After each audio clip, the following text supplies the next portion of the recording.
Friends, welcome to my YouTube channel. Let us talk about the essay, The Elizabethan Age. I think this class will be very useful for you to write in your coming exam on January 9th. And this is the most important essay which is asking repeatedly in your exams. So concentrate on Elizabethan Age. Elizabethan Age has been called the golden age of English literature, and the period witnessed the magnificent efflorescence of English literature. The period witnessed the dawn of the Renaissance and the Reformation in England, and the period which was ruled by Queen Elizabeth from 1558 to 1603, and the period which was an age of peace and prosperity. Queen Elizabeth supported all kinds of entertainments, so people lived intensely, thought intensely, and wrote intensely. The period saw the wonderful emergence of poetry. The 15th century was actually a barren period of English literature. No literary works of substantial value which could be composed during this age, 15th century. The situation begins to change by the time of Edmund Spenser. Edmund Spenser, he was rightly called poet's poet. He was known as the second father of English poetry. He was also known as the child of Renaissance and Reformation. Why? Because his poems bear the characteristics of both these movements. The Shepherd's Calendar is Edmund Spenser's first magnificent poem, and Prothalamion, Epithalamion, two marriage odes, Emeriti is a sonnet sequence expressing his love for Elizabeth Boyle, is a collection of 88 sonnet sequence, and his magnum opus is the Fairy Queen. The Fairy Queen. Okay. His innovation, the most brilliant contribution which was given to Edmund Spenser to English poetry is Spenserian stanza. Okay, which was later used by romantic poets like John Keats, P.B. Shelley, Wordsworth, and so on. I think Spenserian stanza is a short question for you. It is a 9-lined stanza in which first 8 lines are iambic pentameter and the last one, 9th one, is iambic hexameter. And after that we have to mention Thomas Wyatt and Earl of Surrey. Thomas Wyatt, who introduced the sonnets into English poetry, and Surrey, his name was not Surrey, he was the Earl of Surrey. He was famous as Surrey, but his name was Henry Howard. Keep in mind, Henry Howard. He was the Earl of Surrey. He introduced the blank verse into English poetry, and after that you have to mention Sir Philip Sidney. Okay, Philip Sidney, he was known as prince among Elizabethan poets, Elizabethan lyric writers or sonnetiers, and Philip Sidney's masterpiece is Astrophel and Stella. Astrophel and Stella is a collection of 108 sonnets. Just keep in mind, it is a collection of 108 sonnets and 11 songs.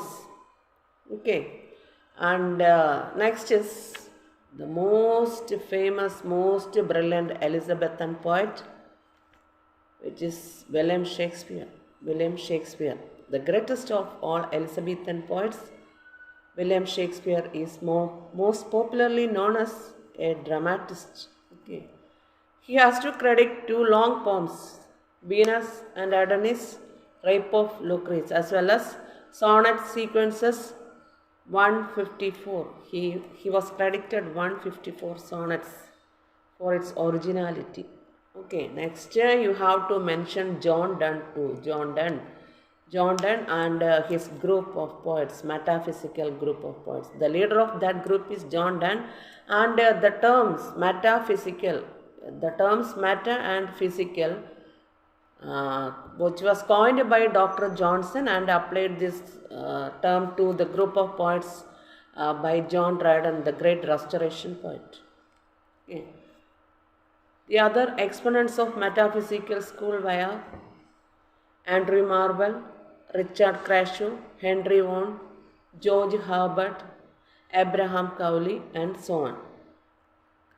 This is all about Elizabethan poets. Okay, begin with Edmund Spenser and end with metaphysical poets. Likewise, Elizabethan Age saw wonderful emergence of English prose too. Prose tale found itself in an experimental stage with Sir Thomas More's Utopia. Thomas More wrote Utopia in Latin and which was later translated into English by Ralph Holinshed. Okay. Other famous prose writers were Philip Sidney. He was famous as a poet and prose writer too. Richard Hooker, Thomas Burton, John Lilly, Robert Greene, and so on. Philip Sidney's most famous prose work is Arcadia. Arcadia is a prose romance by Philip Sidney. And John Lilly's style, which is an artificial style, eupheistic style. Eupheistic style is the artificial style of John Lilly. Okay. By using weight, alliteration and assonance, John Lilly propagated an artificial style which is known as eupheistic style. Okay. Next we go through Francis Bacon. Francis Bacon, he was known as the father of English essay.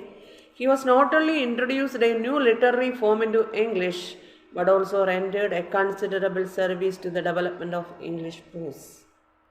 He was rightly known as the father of English essay. In his short essays, Bacon deals with various matters that come home to men's business and bosoms. Okay. His essays are the epitome of worldly wisdom and they illustrate the distinctive quality of his aphoristic style. Its brevity, precision and epigrammatic style and balance. Just keep in mind Francis Bacon's style is aphoristic and epigrammatic style. He uses always short sentences. Brevity is the soul of Francis Bacon's style and he was known as the Prince of Verulam. Okay, many of his sentences have been attained the universal currency of proverb. Okay, and the most striking feature of Elizabethan Age is the rise of English drama, which had originated before Renaissance. Before Renaissance, English drama originated and developed by leaps and bounds. Okay. And first English tragedy, which is Go Buddock, which was written by Thomas Norton and Thomas Sackville. Go Buddock, which was a revenge play. Go Buddock was a revenge play on Senecan model. Seneca, he was a Latin playwright. And first English comedy. I think these are just asking for only 1 mark questions.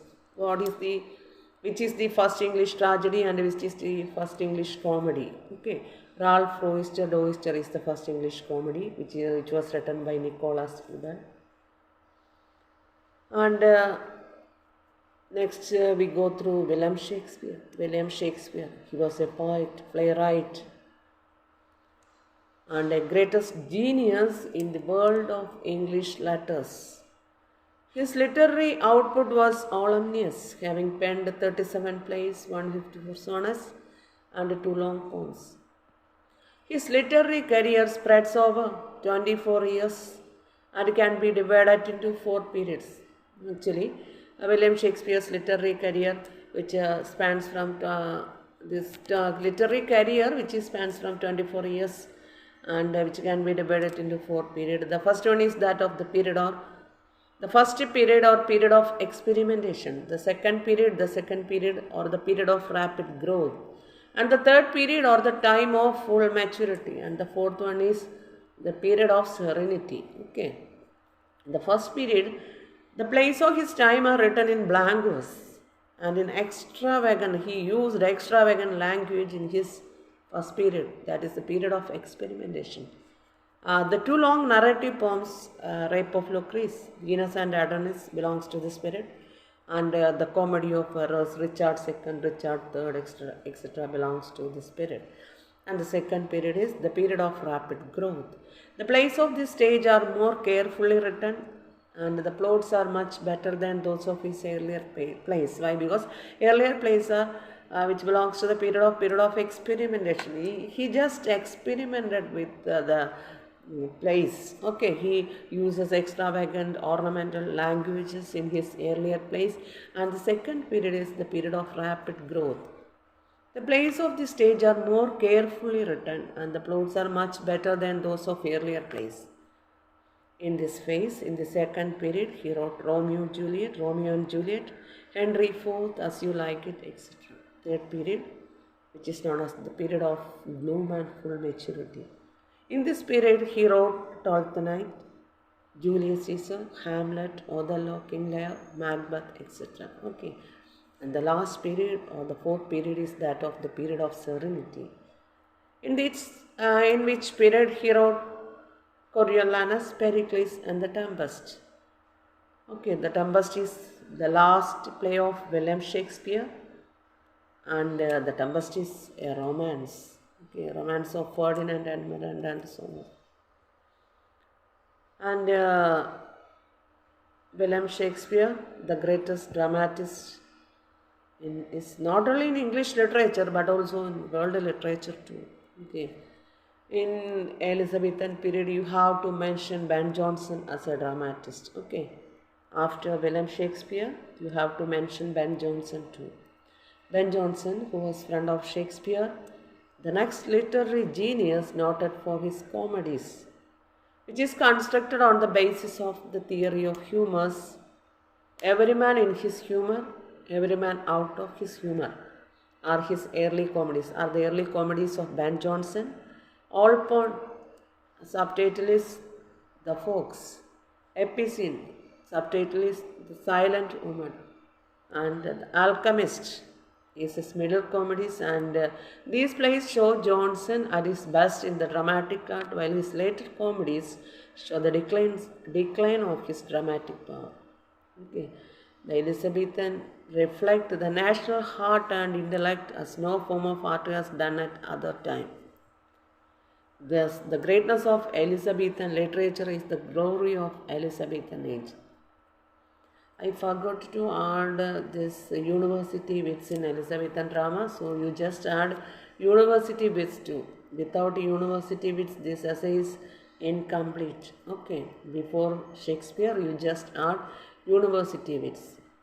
University wits, a group of writers, they adopted, a group of dramatists, which is better, a group of dramatists, they adopted the title university wits in order to differentiate them from Shakespeare, who had no formal education.